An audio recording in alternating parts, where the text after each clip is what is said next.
One of the biggest arguments in the prepper community is, what if an SHTF happened? Well, what is going to be the best rifle for you to take, or your rifle of choice? Now, I can tell you right now that everybody is all over the place.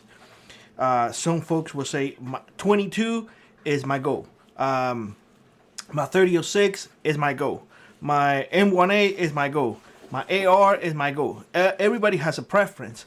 So what I did is, some time ago, I put a post on the channel and I asked, hey, of these 4 rifles, which one do you think is the best choice? The poll was the Ruger AR-10 and 308, Ruger Guy 3006, Springfield Armory M1A and 308, and Remington 700 and 3006, and the Ruger Guy and 3006.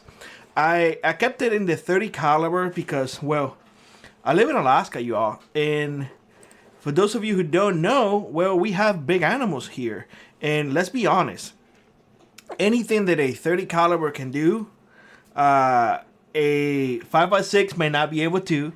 And I know I'm gonna rub some feathers. It's just, hear me out, okay? Just hear me out. It's my location. That's why I'm saying 30 caliber.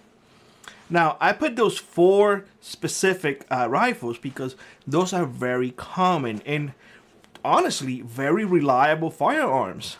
And the thing is that I had one in mind. I had one in mind that I wanted to get a second one because I already have all of those. I already have them. So just let's get the elephant. What does the saying goes? Let's address the elephant in the room. I already have all of those. I just wanted to gauge your opinion on the matter. And it was not surprising, the answer that I got from y'all.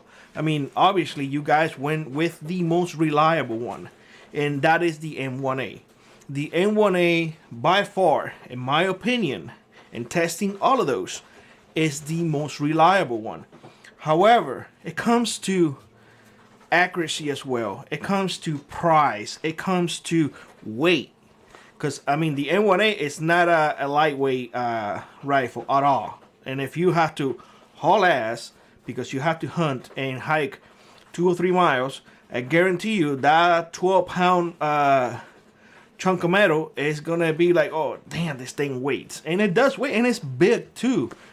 So, you know, the answer that I got was not a bad answer. It was a good answer. You all did really well. We have over 80 people participating, so thank you all for participating in there. But the reason that I asked, because I want to just see where everybody was at. Now, none of the choices in there were wrong. They were all good. And you made that choice based on your specifics. But I want to share with y'all something too, and something that I have to look into every time that I purchase a new firearm. Now, I am a big sucker for those tools. I love the engineering.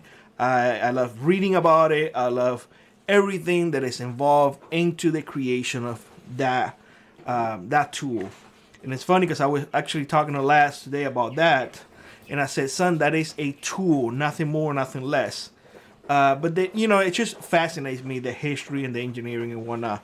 But nonetheless, I digress.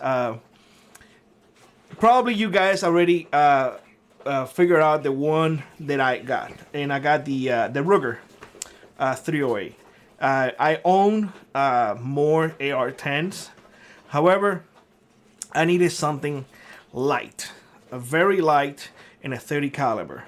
I needed something semi-auto. I needed something that will be very accurate. And honestly, after going through each one of those that I have, this one I started reading on it, and you know, without the scope, I believe it's a little over 6 pounds. That's not a lot. With the scope that I just weighed it, because I weighed the thing, it's exactly 8 pounds. That is not a lot at all.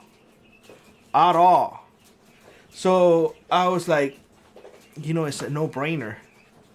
I got it, and I have been testing it against an AR-10 against the M1A, against a Ruger Guy Gun 3006, and against a Remington 700 3006.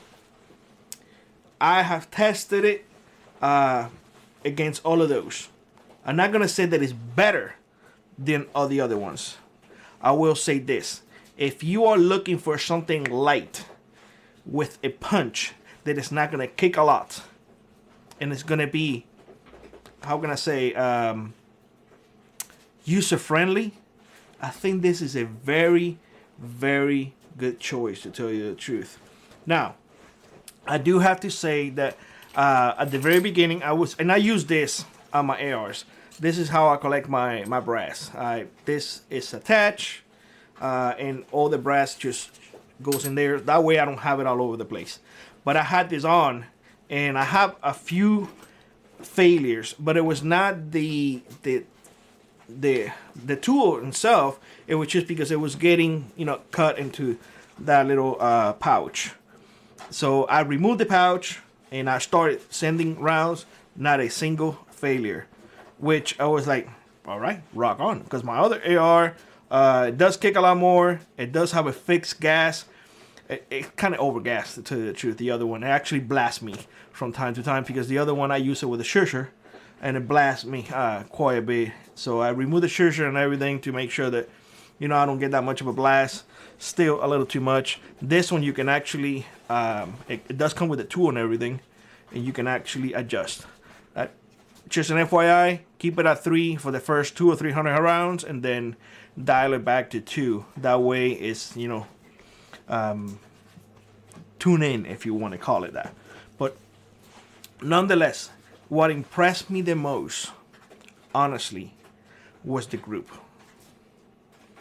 Out of the box, with the scope on, I sent 3 rounds downrange of 50 yards. A group yay big. I was like, whoa. I did the same with the other AR, the group.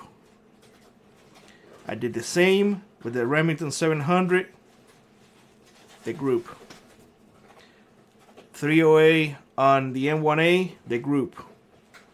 The Remington 700 and the M1A, honestly, they were very similar. But this one, it blew me off. The other one, the Ruger Guy Gun, was a little bigger too. Not as close as the Remington 700 or the M1A. It was a little bigger. But this one was really tight. And I said, that's just a fluke. I pushed it to 100 yards. The group remained the same. Same concept with the other ones too, and I started thinking, I'm like, whoa, we may have something going on in here. We truly may have something going on. So after going through that process, I said, well, let me see whether or not it takes a full 20 round mag. Bam, bam, bam, bam, bam, bam, bam. I got one that it got hung up. That did not happen with the other AR-10. It did not. It eats everything. This one, but I was moving my finger quite fast. I did a second magazine. Not an issue. Not an issue with the other ones either. But nonetheless, the M1A, 0 issues. 0.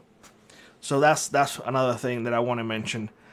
If you are looking at M1As, they are extremely reliable, y'all. Extremely reliable.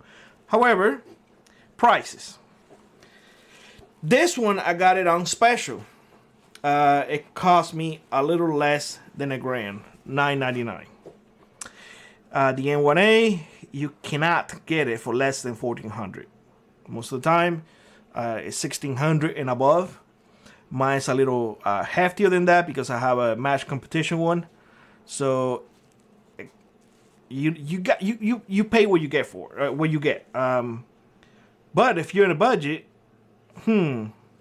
And also my other AR-10, the one that I was testing against this one, was way higher too. It was in the either 14 or 1600. So this one was a lot cheaper, way better accuracy, weights a lot less, considerably a lot less than the other one. And honestly, the only thing that I continually seeing that it doesn't do that the other one is doing is it doesn't keep the bowl open when the magazine is empty. That's the one thing that I noticed that my other AR-10s are doing, because then I took out another one and then I tested it and they all keep the bowl carrier open. This one does not. And I tested it with the same magazines. So something to keep in mind. Nonetheless, I just want to thank you all for participating in that poll. Always remember, the right gun for you is the one that you have.